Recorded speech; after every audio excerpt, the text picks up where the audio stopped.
دی تنها خبرهای رادیو و تلویزیون سعی نکنی که البته چقدر امن در امریکاست، چقدر برو تنها یک مسئله قتل را که چقدر قتل شده آمارش شما بگیری که در چند میرسه، جنایاتی که میشه، چقدر مردم، چقدر زنا گریختانده شده، بچه ها گریختانده شده، چقدر بچه ها شکمایش پاره شده یرو نداشت تیر میکنه.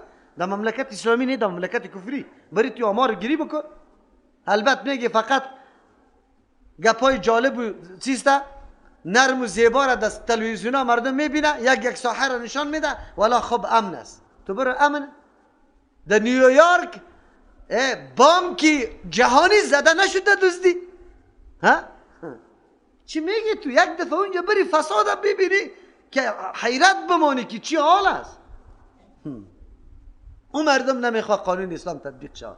قرآن امی گپا را برای ما میگه. عالی. فمن لم یجد، کسی که نیافت آزاد کردن غلام، فصیام شهرین، لازم است بالاش گرفتن روزه 2 ماه متتابعین پی در پی، یک روزم در بین خلل نبیه. اگر خلل آمد باز از سر بگی. توبتا من الله، این توبه از جانب الله است، یعنی رجوع رحمت از جانب الله شده که بازم شما را یک راه معافی را براتون باز کرده، جزا را مقرر کرده. وگرنه الله اکبر، یک مسلمان تو چی طور بکشی؟ چرا؟ آیا تو خوش داری کسی تو را به قتل خطا بکشه؟ همه ده بگذار. تو خوش داری؟ تو یک آدمی پخپلوگک ده سرک روان هستی، دریور بیا تو را بزنه به قتل خطا، خوش داری؟ یک روز عمر خدایه سری کلی در موتری از او زندگی از او میدی؟ نمیدی. تو به خود یک زندگی داری و به خود. و کان الله علیما حکیما، هست الله علیم. از او خاطر ما به مقتضای علم خود جزاهای خیلی مناسبه تجویز کرده، مقرر کرده. حکیم و حکمت والاست. این جزاها را به خاطر تجویز کرده که جلوگیری از ظلم، قتل ناحق، از قتل و قتال مردم کشی شوه او بالکل شده راستی هم. اگر حکم اسلامی چی شوه؟ جاری شوه. و من یقتل مؤمنا، خو قتل مؤمن شان مؤمن خو نیست که کسی را قتل کنه، مؤمن قتل کنه. اگر قتل کرد و من یقتل مؤمنا، کسی که قتل میکنه مؤمن متعمدا به قصد، فجزاؤه، جزای ازی جهنم، و جهنم از خالدا فیها، همیشه در جهنم. و غضب الله علیه، غضب الله بالایش است، و لعنه، او لعنت الله برش، یعنی از رحمت خود دور کرده شه. و عد له عذابا عظیما، الله برش آماده کرده عذاب خیلی بزرگ. چه رقم بزرگ ما نمیدانم بزرگیش. 4 جزا را الله متعال تعیین کرد. اول جایش جهنم است، یکی همیشه غضب، زیر مورد غضب الله قرار گرفت. 2 مورد لعنت الله قرار گرفت. 3 الله عذاب عظیم هم برش آماده کرده. 4 چطور شودی؟ قرآن خو میگه. یک تعداد مفسرین میگه ظاهر آیت قرآن مراد است قاتل عمدن به قصد که مؤمن قتل کرده هیچ جرا نداره، حتی به توبه معاف نمیشه. تا وقتی که الله متعال انتقام نگیره معاف نمیشه. یک نظری مفسرین نمیسته. ظاهر آیت قرآن هم میره تقاضا میکنه. الله استثناء نکرده که الا الذین تابوا، این گپا را نگفته. دویم طیف از مفسرین میگن نه، مراد از اینجا تهدید است. تهدید اصل مقصد نیست اینجا. به خاطر الله جزاها را میگه که اصل حق قتل اینمی طور جزا است. خو الله نظر به رحمت خود، حکمت خود، امی جزاها را کلش مرتب نمیکنه. لیاقت امی قتل، امی گناه، لیاقت امی جزاها را داشت، لیکن قانون الله دیگه است. ان الله لا یغفر یشرک به و یغفر ما دون ذلک لمن یشاء. غیر از شرک دیگه هر گناه در مشیت الله تعلق داره. او شرک خو به توبه معاف میشه، او قتل در شرک نمیرسه مرتبهش. پس وقتی که شرک الله به توبه معاف میکنه، خیر قتل هم به توبه معاف میکنه. بله، اگر کسی اعتراض میکنه که حق بنده بخشیده نمیشه، تنها حق الله بخشیده میشه، بله حق بنده بخشیده نمیشه. نه بخشیدنش این معنا را داره که الله خامخا امو مظلوم، امو کسی که در حقش ظلم شده انتقام از او را میگیره. خو انتقام 2 قسم است. گاهی در دنیا مثل که نه قصاص میشه، گاهی در آخرت میگذاره شه. از اعمال نیکش بر یزو میده یا گناه های از او میاره سر یزی میپرته. یا ایسته که الله متعال امو مظلومه اینطور یک امری را برش میسر کنه که مقتول امی قاتل بخشش کنه شه، درجاتش بلند میکنه، یعنی او را راضی میکنه. پس معلوم شد که حق بنده به هیچ وجه همونطور بخشیده نمیشه تا وقتی که خود بخشش کنه یا الله متعال زمینه را مساعد بکنه که اونمو را قناعت بده و او راضی شوه و بخشش برای بردکه شوه. از او خاطر یا قائل به ایستن که الله متعال اصل جزا را بیان میکنه که اگر قتل عمد کرد کسی اینمی جزا را مستحق است. خو آیا الله میده؟ نه. الله در صورت که مردکه توبه بکشه، پشیمان شوه، به الله عاجزی و تضرع بکنه، قانونی که الله بر مقرر کرده که مثلا دیت دادن اسی را بپردازه، کفاره را بده، باز الله متعال این جزا را سرش مرتب نمیکنه. وگرنه اصل حقیقتی قتل اینمی جزایش هست. دو سوم جواب بعضی مفسری طور میگه و من یقتل مؤمنا متعمدا، کسی که قتل کرد یک مؤمن به قصد و عقیده داشت که بله این قتل ازی حلال است، بازی کافر است که کافر شد فجزاؤه جهنم خالدن فیها میشه، غضب الله میشه، لعنت الله سرش میشه، عذاب عظیم هم برش چی هست؟ مهیاست. سه توجیه را کردیم، بس است. همی سه توجیه راجح توجیه هست، راجح توجیه هست. به هر ترتیب موضوع قتل مؤمن گپی عادی نیست، گپی نیست که یک آدم یک مؤمن قتل بکنه. این حالی تو سنجش بکو که در کدام موقع ما مؤمنا را قتل کرده میرم.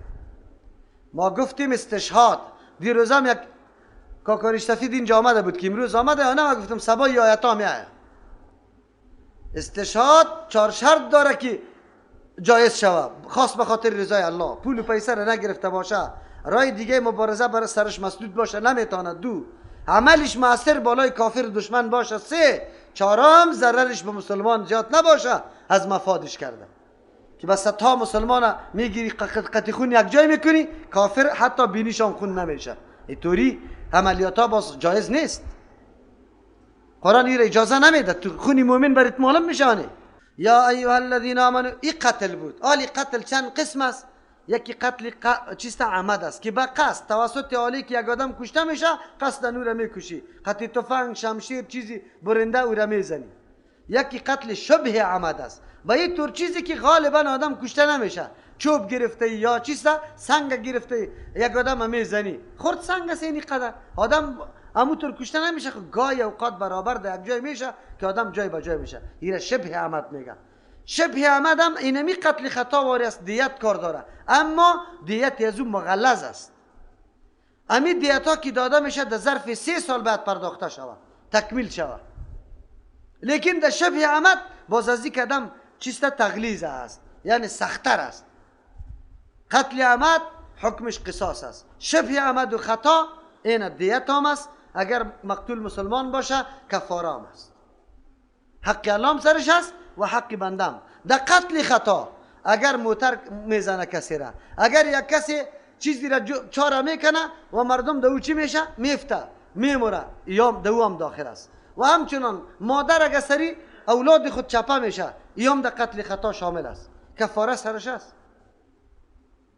دیت اگر ورثه همی طفل که پدرش است چیست دیگه برادرش است یاست معاف کردن، همشیرایش است دیگه، لیکن کفاره سری مادر است، بعد بپردازه. حالی هیچ گپی نیست، آسان است. مردم ها به خاطر چی؟ تلسی دیدن گرفتن قطعی کالا مالا میگه در ماشین چی؟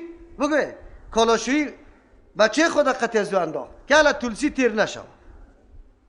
اوه حالتا سرمان او را چی میکنی؟ حالا که تلسی تیر نشو، چای در سری پیکنیک ماندن، امی تلویزیون و رادیوی تان نشان دادن، چای مانده، او پیکنیک چی شده بود؟ این چای که جوش کرده که لمبه کرده خانه در گرفته معلوم نیست یا تلسی رسه که در ایسته پدر نالت هندواره کلش فحاش عیاش و جز از نعوذ بالله فحاشی و عیاشی دیگه کارم نشان نمیده. هی مردم مسلمان در شبای رمضان به میتور فیلمان نشسته میباشه. خود باز مسلمان میگه ما مسلمان هستیم، دین دوست داریم، عجیب دین دوست داریم. یا ایها الذین آمنو، ای کسانی که ایمان آورده، اذا ضربتم فی سبیل الله، بله در موقعی که آدم در جهاد میره خامخا در این طور معامله روبرو میشه، قتل خطا از پیش آدم میشه. از او خاطر حکم قتل خطا را قبلا بیان کرد، آلی موضوع رفتن و سفر و جهاد بیان میکنه. یا ایها الذین آمنو، کسانی که ایمان آورده، اذا ضربتم فی سبیل الله، وقتی که سفر میکنه در راه الله برای جهاد، فتبینوا، تحقیق بکنه. مجاهد میگم مبادا که نعوذ بالله اید خون معصوم دست دالوده شوه، تبیین بکو، تحقیق بکو، خواب تلاش بکو که گپ یادم کافر است یا نیست. در خون مردم تعرض حرام، در آبروی مردم تعرض حرام است، با آبروی مردم هم تعرض حرام است.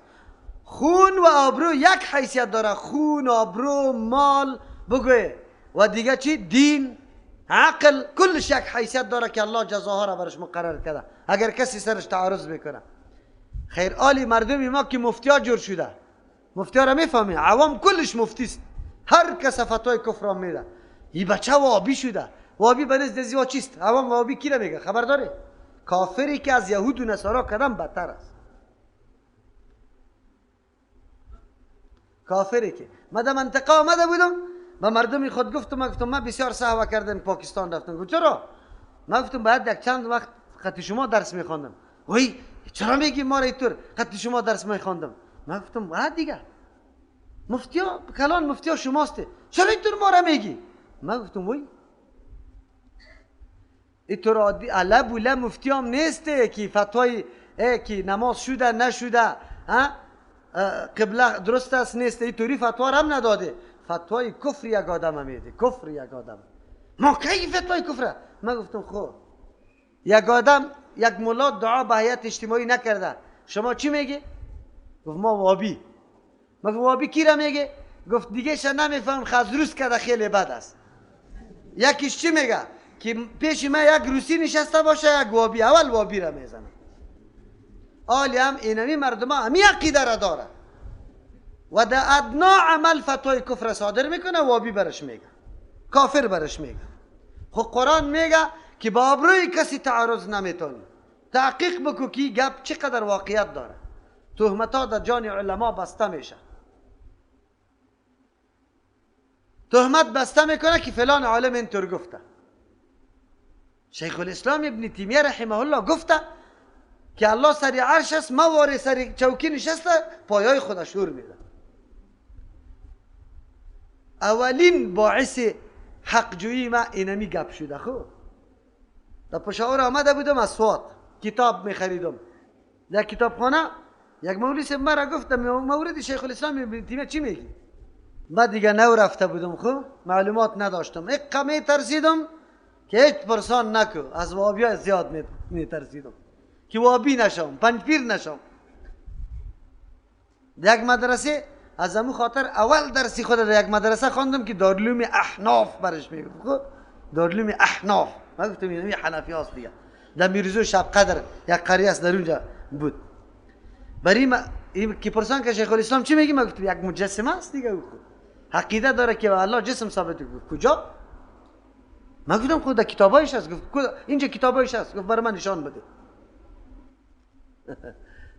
من گفت نه چه رقم مجسم است؟ من گفتم میگه که الله سر عرش نشسته، پای خدا ویزان کرده، شور داده رئیس. گفتی ده کدام کتاب است؟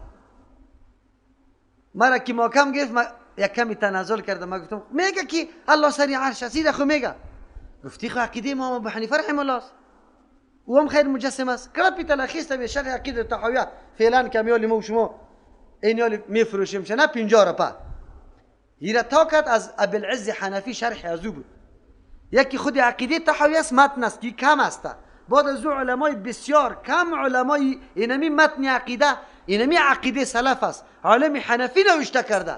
اما کل گروه ها امی اینمی کتابه چون عقیده سلف است میخونه و شرح کرده این کتابه. عالم دیگم که ابوالعز نام داره، الله مرحمت کنه، واقعا عالم با انصاف و بالکل عالم حق پرست است. او سری هدایم یک کتاب داره، التنبیه علی مشکلات الچی هدایه. حنفیا باید این کتاب خامخا داشته باشه که بفهمن که آیا در فقه خطاها و چی هست یا نه، سهو شده یا نشده. یکی مرا میگه توی تعارض سری هدایت داری؟ تعارض ندارم، سری هدایت صاحب هدایت خب عالم است اما معصوم نیست. بسیار مسائل کرده، از خود امام ابو حنیفه رحمه الله نیست، او نوشته کرده. امی ابوالعز حنفی رحمه الله این سری هدایت مونم شرح داره، سری امی طحاوی هم شرح داره. این را تاکت موضوع را برام پس کرد. پشاور خو غیر از گرمی بود، خو ملامت کی شدم.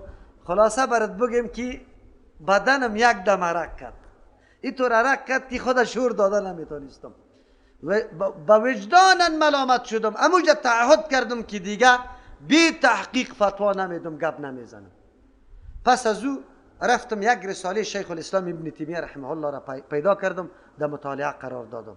وقتی مطالعه کردم آنقدر استغفار از الله متعال خواستم که یا الله در حقی شخص ما بسیار ظلم کرده، این شخصیت، این علم بیبی، این حالت بیبی، خدماتی از زیر بیبی. اما از او پیش که نام شیخ الاسلام در رساله می بود، یا در می دادیم یا او طرف قلاج می کردم. از ترکیه برای ما کتاب بگوی کارتان می آمد. کدام کتابا؟ کلش واقعات، خیالات. فلانی خو دیده اینطور است، توسل است، فلانی خو دیده اینطور است. کتابایی که یعنی هیچ ارزش نداره، هیچ قیمت نداره به اعتبار دلیل و سند. بعد از الحمدلله تعلقم پیدا شد، محبتم قطعی مطالعه امرای خصوصا کتابای شیخ الاسلام و شاگردش ابن قیم رحمت الله علیهما. واقعیت است کسی که از این علما را ویام در بعضی ابن قیم رحمه الله در بعضی کتابایش بسیار صوفیگری کرده، داره صوفیگری، اما ما خود تابع اشخاص نیستیم. ما نمیگیم که وام امامی ماست پشتش روان هستیم، ما گپایش میگیریم، کدامی که حق است و نمیپذیریم، که نیست نمیپذیریم، رد میکنیم. هزار عالم همینطور هستیم. ما خود تابع دلیل هستیم، تابع شخص نیستیم. از او خاطر بعد از وقتی که حقیقت دین واقعا ما تصور کردم که ماشاءالله الله متعال چقدر علم برش داده بود و دین چه قسم یک تصور درست به مردم پیش کرده. امروز اگر هر کس در یک موضوع تحقیق میکنه، کتاب نوشته میکنه، بدون کتابای شیخ الاسلام ابن تیمیه ابن قیم نخواد که موضوع خود تکمیل بتانه. الله متعال اینطور ساعت علم، فراخی علم برشان نصیب کرده بود، در هر موضوع کتاب داره. مجموع الفتاوای شیخ الاسلام ابن تیمیه رحمه الله 37 جلد است، 37 جلد در هر موضوع بحث خیلی همینطور سیر کرده با دلایل، مستند با دلایل. گپ در کجا آمد؟ تحقیق بکنیم. محمد ابن عبدالوهاب کدام شخصیت است؟ همفر الحمدلله کتاب داعی صاحب مطالعه کرده، بعضیتان خریدین.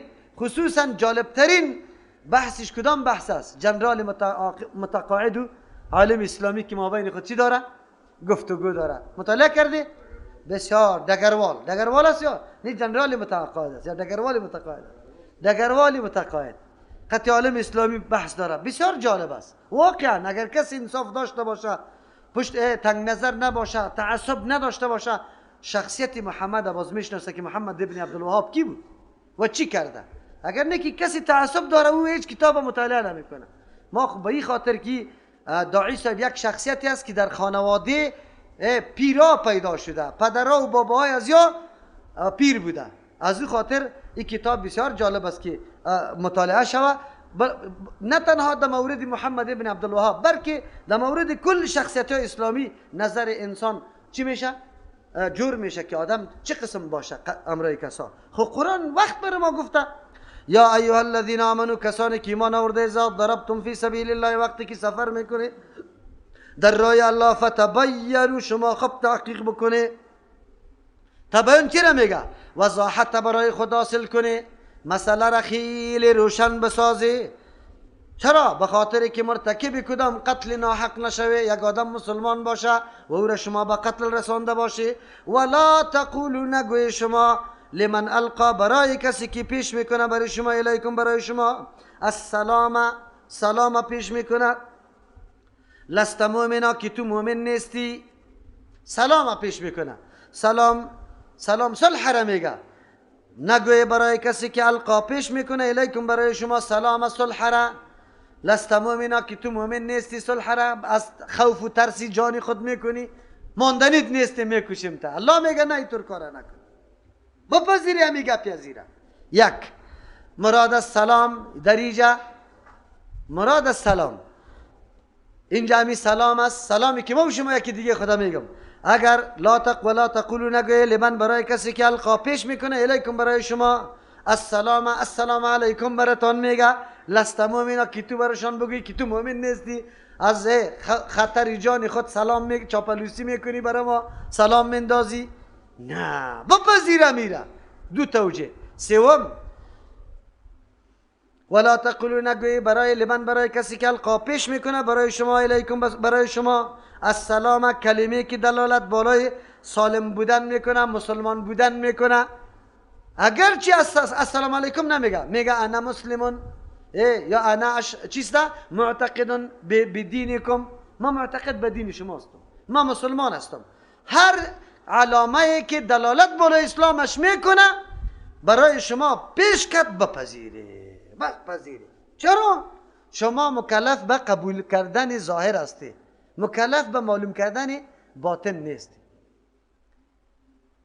اسامه رضی الله عنه که در سریه رفته بود اونجا یک نفر همیطور کدام چیستا تیر میشده چوپان او سلام پرتافده گفت نه به خاطر ترس جان خود گفته بکششه پس که آمد واقعه را برای پیامبر علیه السلام گفت پیامبر علیه السلام امیر میگفت هلا شققت قلبه چرا قلبش پاره نکردی که برات معلوم میشد که اسلامش از کجاست ها امی اسامه رضی الله عنه میگه که پیغمبر علیه السلام گپ تکرار میکرد گفت چطور میکنی اگر این شخص در روز قیامت با کلمه لا اله الا الله در پیشت بیاد گفت من حتی تا اندازه که دوست داشتم که نو تولد میشدم که این واقعه از من از دستم سر نمیزد تا این اندازه را پیغمبر مرا چی کرد در حالی که راستی هم اون موقع هست که مردم خدا چی میکنه از دروغ کلمه را میگه به خاطر که نجات پیدا میکنه الله متعال میگه ای بنده من ظاهر هر کس بپذیر باطن به الله بسپار ذمه‌وار تمام مسائل تو نیستی تو فقط به ظاهر حکم میکنی از او خاطر در اسلام حکم ظاهری بالکل قابل اعتبار است ما از باطن کسی خبر نداریم ایمان واقعا قبول داره یاری که محض زبان میگه هیچ قبول نداره خب لیکن من حالات ظاهریش میبینم مطابق از او قدرش رفتار میکنم حکم میکنم باطن به الله معلوم است حفظ اسرار یا فهم اسرار الله میکنه و الله چقدر سخن دلنشین برای آدم میگه قناعت میده تبتغون عرض الحیات الدنیا شما طلب میکنه سامان زندگی دنیا را به خاطر از اینکه مالی غنیمت از او را بگیره اصلی نزول آیت چوپان رمیش تیر میشد با لشکر مسلمانا چوپان السلام علیکم گفت لشکر گرفت او را قتل کرد چوپان بیچاره را رمیش کل غنیمت کرد وقتی که در پیش پیامبر علیه السلام آمد این آیت ها نازل شد